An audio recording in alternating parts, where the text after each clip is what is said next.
مومنوں اسلام میں پورے داخل ہو جاؤ اور شیطان کے پیچھے نہ چلو، وہ تو تمہارا کھلا دشمن ہے۔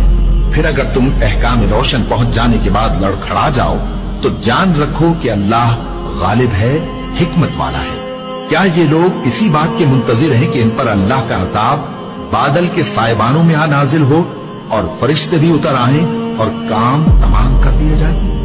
اور سب کاموں کا رجوع اللہ ہی کی طرف ہے۔ اے پیغمبر، بنی اسرائیل سے پوچھو کہ ہم نے ان کو کتنی کھلی نشانیاں دی، اور جو شخص اللہ کی نعمت کو اپنے پاس آنے کے بعد بدل دے تو اللہ سخت عذاب کرنے والا ہے۔ اور جو کافر ہیں ان کے لیے دنیا کی زندگی خوشنما کر دی گئی ہے اور وہ مومنوں سے تمسخر کرتی ہیں، لیکن جو پرہیزگار ہیں وہ قیامت کے دن ان سے اوپر ہوں گے، اور اللہ جس کو چاہتا ہے بے حساب رزق دیتا ہے۔